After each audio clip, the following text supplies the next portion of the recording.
इसमें हमारा पहला हेडिंग है प्रतिच्छेदी रेखाएं। आप परिभाषा नहीं लिखेंगे, मैं परिभाषा नहीं नोट करा रहा हूं, लेकिन समझ नहीं। प्रतिच्छेदी रेखाएं ऐसी रेखाएं जिनका कम से कम एक बिंदु उभयनिष्ठ हो, प्रतिच्छेदी रेखाएं कहलाती हैं। ऐसी रेखाएं जो कम से कम एक बिंदु पर प्रतिच्छेद होती हैं, प्रतिच्छेदी रेखाएं। ये जो बिंदु है वो इस रेखा पर भी है जिसको मैं L कह रहा हूं, और इस रेखा पर भी है जिसको मैं M कह रहा हूं। तो एक बिंदु ऐसा है जो दोनों पर है, यानी उभयनिष्ठ है। यदि कम से कम एक बिंदु उभयनिष्ठ होता है तो वो प्रतिच्छेदी रेखाएं कहलाती हैं। दूसरा होता है संगामी रेखाएं। संगामी रेखाएं वे सभी रेखाएं जो एक ही बिंदु से जाती हैं। ये देखो, दो रेखाएं हैं, ये तीसरी रेखा खींच रहा हूं मैं, इसी से गया, ये चौथी रेखा खींच दिया इसी में। यानी जब एक ही बिंदु से सारी रेखाएं जाएंगी तो ये हो जाएंगी संगामी रेखाएं। ये सभी रेखाएं संगामी रेखाएं हैं क्योंकि एक ही बिंदु से ये जा रही है।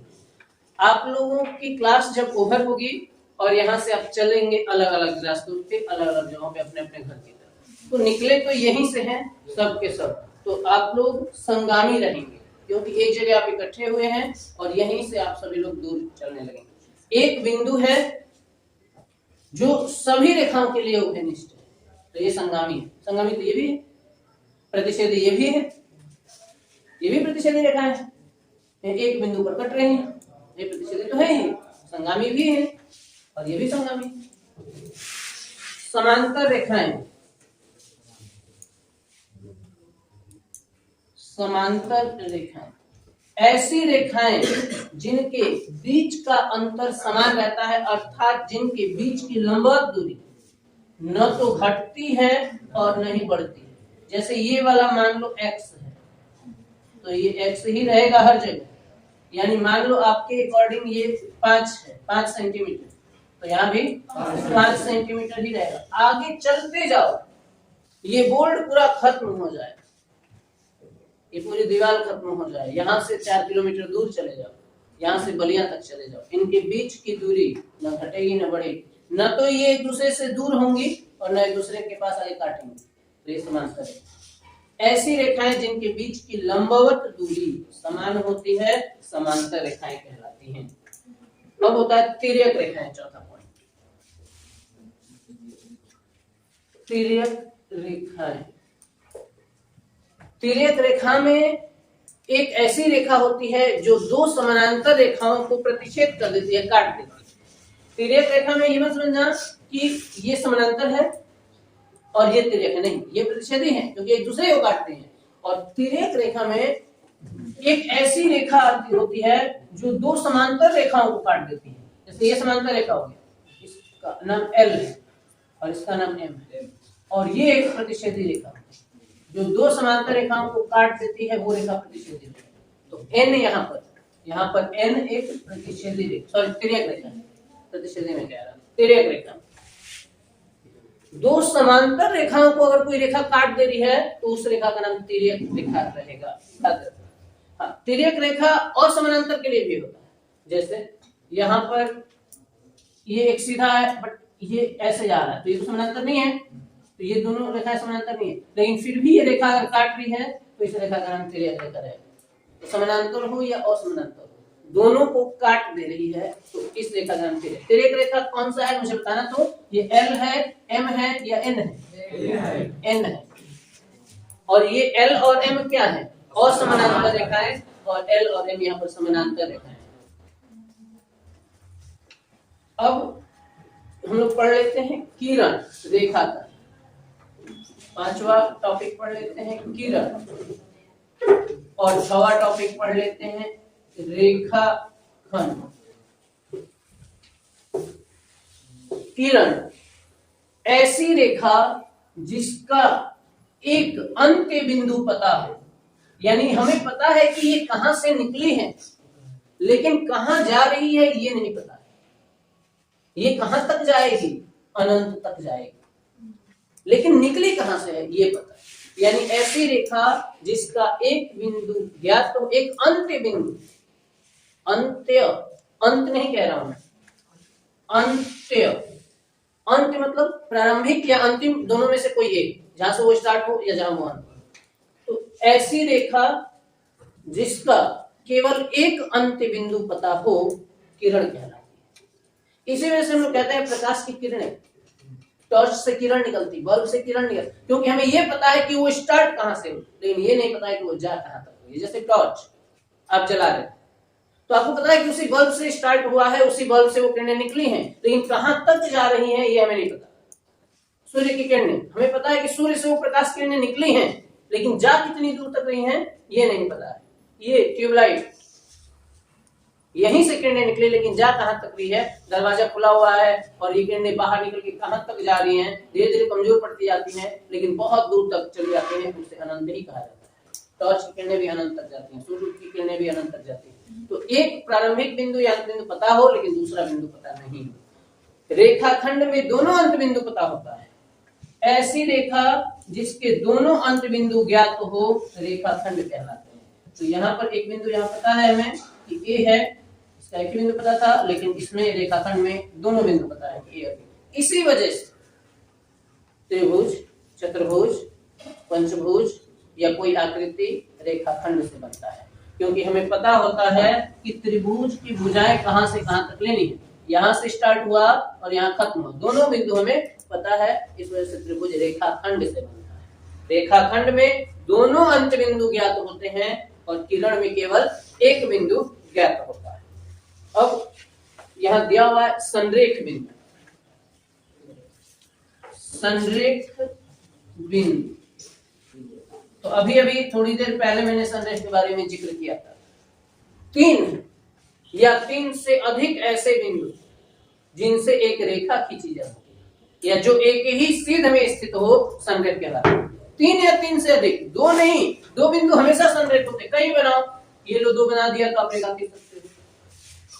अब आप सोचोगे कि सर एक यहां बना दो, एक ऊपर बना दो, तो ये लो एक रेखा खींची जा सकती है। एक यहां बनाओ, किसी तरीके से घुमा के आओ और यहां बना दो, यहां से भी एक रेखा खींची जा सकती है। कहीं भी बनाइए 2 बिंदु, 2 बिंदु तो सदैव संरेख होते हैं, 2 बिंदु सदैव संरेख।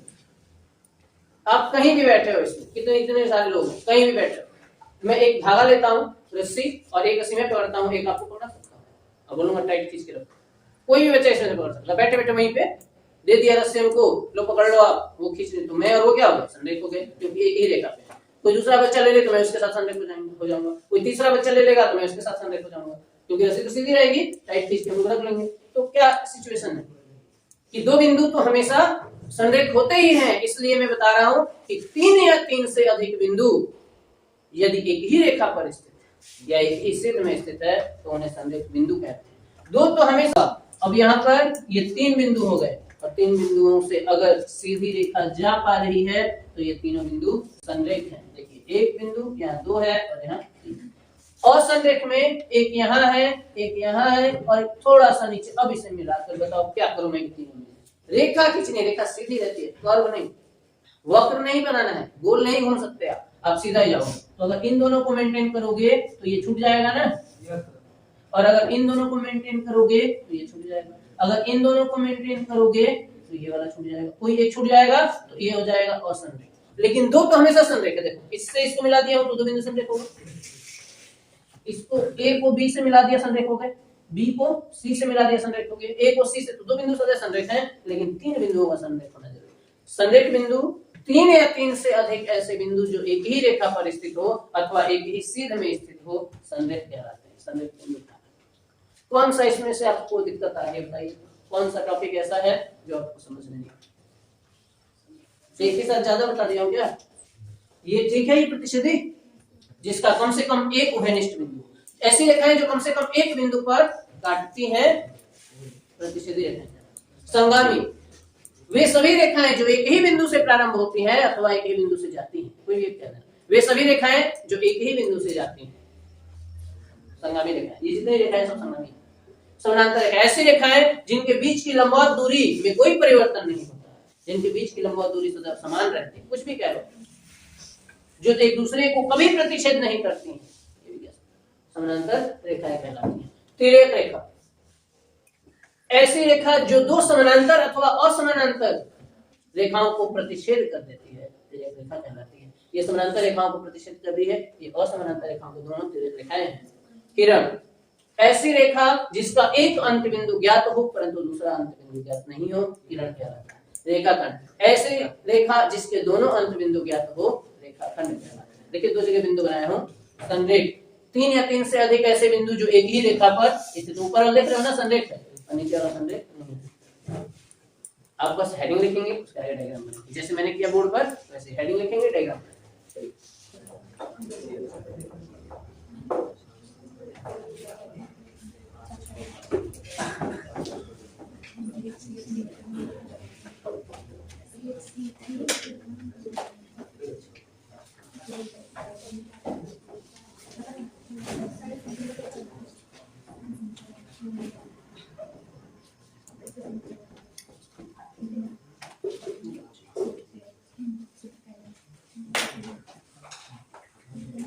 सात पॉइंट हुआ था।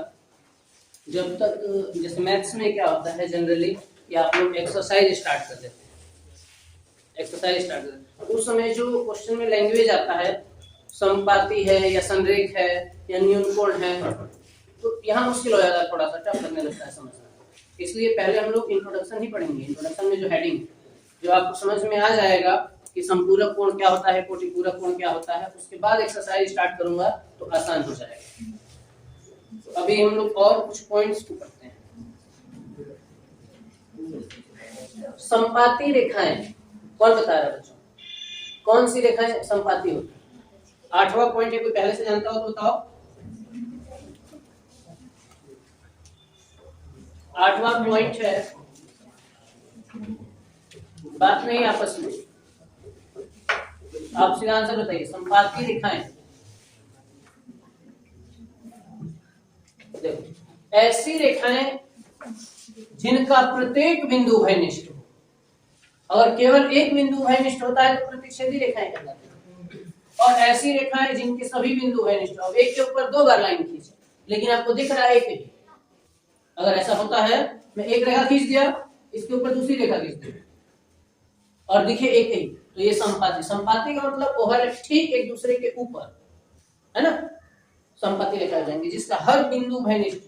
तो यहाँ 2 रेखाएं हैं लेकिन हमें समझ में नहीं आ, क्योंकि एक के नीचे एक छुप गई है, तो ये रेखाएं संपाती रेखाएं। ऐसी रेखाएं जिनका प्रत्येक बिंदु भयनिष्ठ हो, संपाती रेखाएं कहलाती हैं। अब 9th है कोण। कोण किसे कहते हैं? बोल रहे हैं 2 किरणें जिनके अंत बिंदु उभयनिष्ठ हो कोण बनाती है।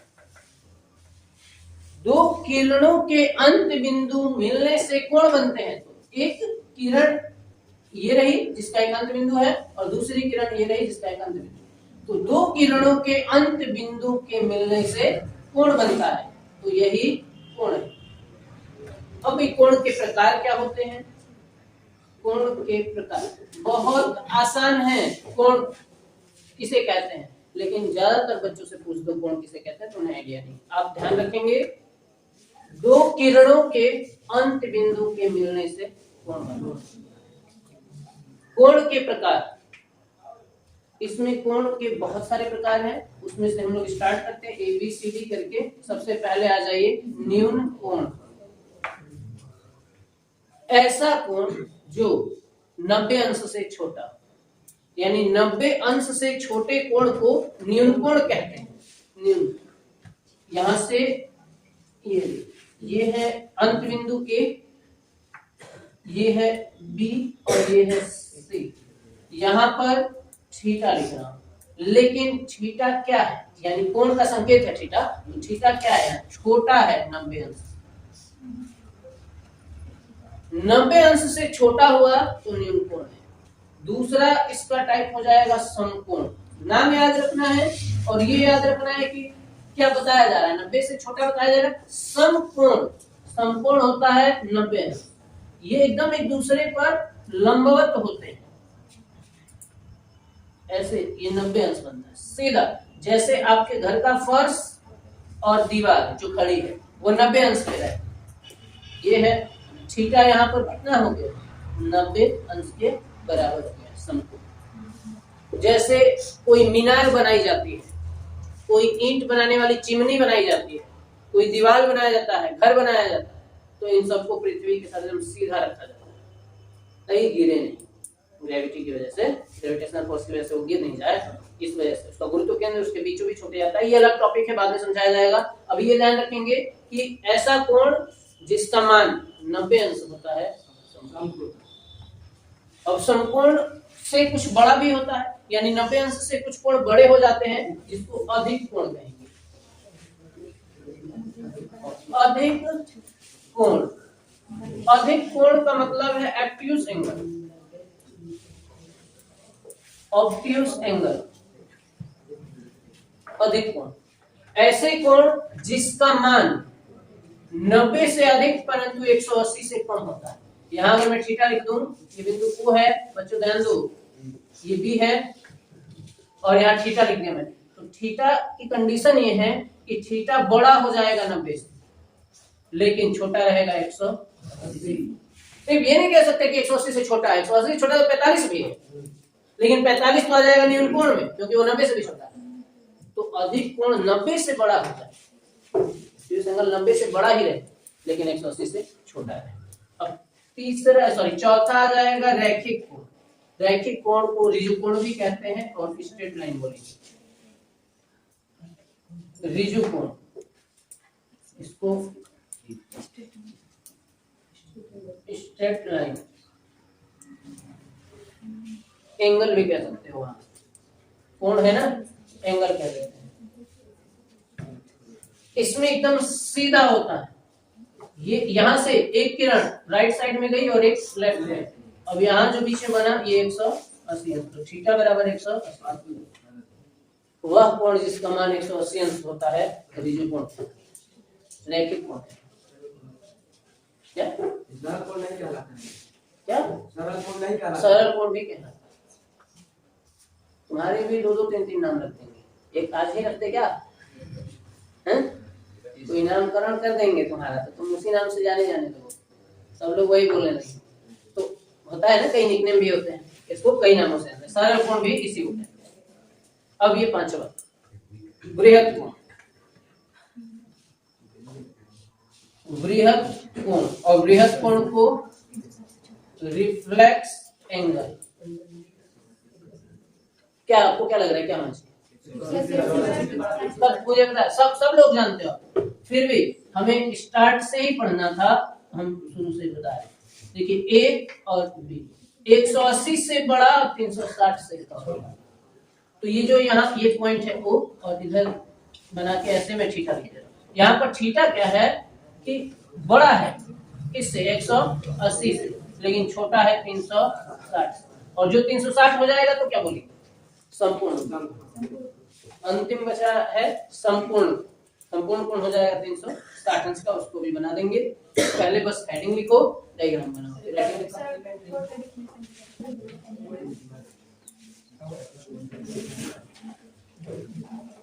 बृहत कोण के बाद संपूर्ण कोण आएगा 360 अंश।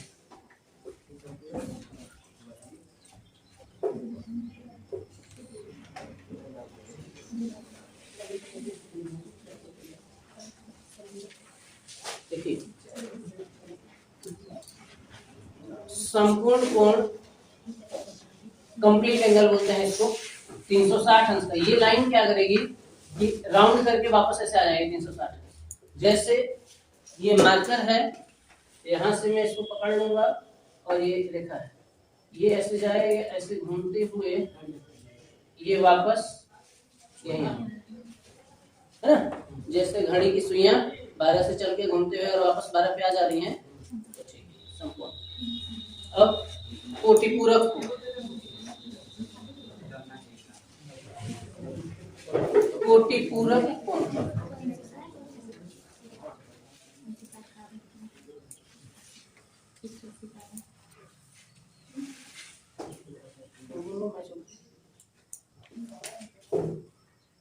कोटिपूरक कोण में अकेले कोई कोण कोटिपूरक कोण नहीं होता है, जबकि जब तक कि उसके साथ कोई दूसरा कोण नहीं है। कोटिपूरक कोण में दो कोणों की तुलना की जाती है और उन दोनों का योग 90 अंश होता है। जब दो कोणों का योग 90 अंश हो जाएगा, एक समकोण हो जाएगा, तो वो दोनों कोण एक दूसरे के लिए कोटिपूरक कहलाएंगे। जैसे अब मैं कहूं कि मैं मित्र हूं, तो मुझे ये बताना पड़ेगा कि किसका, है ना, मैं किसका मित्र हूं। अब मैं अकेले ही मित्र नहीं हो सकता, मित्रता होने के लिए दो लोगों का होना जरूरी है ना। वैसे ही कोटिपूरक कोण होने के लिए दो कोण का होना जरूरी है। जैसे अगर कोई कह देता है 60 अंश, तो 60 अंश कोटिपूरक है, लेकिन किसका? 30 अंश का, क्योंकि 30 और 60 मिलकर 90 हो जाएंगे। अब मैं कहूं कि 50 अंश कोटिपूरक कोण है, लेकिन किसका है? 40 अंश, और दोनों एक दूसरे के हैं। जैसे 30 अंश 60 का कोटिपूरक है और 60 30 का कोटिपूरक है। 40 50 का कोटिपूरक है, 50 40 का। कोटि को पूरा कर देगा, यानी आवश्यकता को पूरा कर देगा, और आवश्यकता क्या है? यहाँ 90 होना है। जैसे मैं 20 कहूं और इसकी आवश्यकता को पूरा कौन कर सकता है? 70, तब तो 90 होगा। तो 20 की आवश्यकता है कि मैं 90 हो जाऊं, और 70 आके उसको 90 कर दे रहा है, तो 20 की कोटि को 70 ने पूरा किया। और 70 अगर चाहे कि मैं 90 हो जाऊं, तो उसके साथ 20 आएगा, दोनों एक दूसरे के लिए 90 अंश बन जाएंगे और दोनों एक दूसरे के लिए कोटि पूरा हो जाएंगे। तो ऐसे दो कोण जिनका योग 90 अंश होता है, कोटिपूरक कोण कहलाते हैं। संपूरक कोण, ऐसे दो कोण जिनका योग 180 अंश हो जाए, सप्लीमेंट्री होता है, और ये कॉम्प्लीमेंट्री होता है। तो संपूरक कोण में ऐसे दो कोण जिनका योग 180 हो जाए, तो बताइए 120 का संपूरक क्या होगा? 60। बताइए 100 का क्या होगा? 80, और 80 का 100। समझ गए? ये कौन करेगा बीच इधर? हाँ, तुम्हें क्या नाम? क्या नाम है? हाँ सर है। देखो तो भाई सब लोग इसको हंस रहे हैं, चेहरा बना हुआ लगता है। देखिए सब लोग, देखिए ना, बताओ मुझे 60 अंश अगर बोलूंगा तो इसे कोण के किस श्रेणी में रखोगे?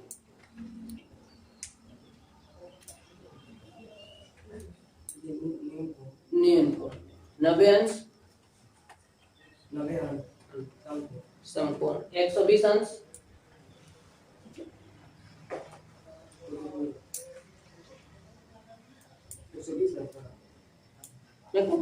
ये दो अलग लेवल। देखिए कोटिपूरक और संपूरक अलग चीज है, कोणों के प्रकार नहीं। ये दो कोणों का समूह है। कोण तो संपूर्ण कोण पर ही खत्म हो गया था ना, लेकिन आगे इसके पीछे ये कोण लगा हुआ है, इसलिए मैंने F के बाद G और H कंटिन्यू कर दिया। कोण तो यहाँ खत्म हो जा रहा है। कोटिपूरक तो दो कोणों का समूह है जिनका योग 90 अंश होता है, और संपूरक दो कोणों का समूह है जिसका योग 180 अंश। तो 120 अधिक कोण है ना, 90 से बड़ा है और 180 से छोटा है, तो अधिक कोण है। और 180 पर क्या होता है?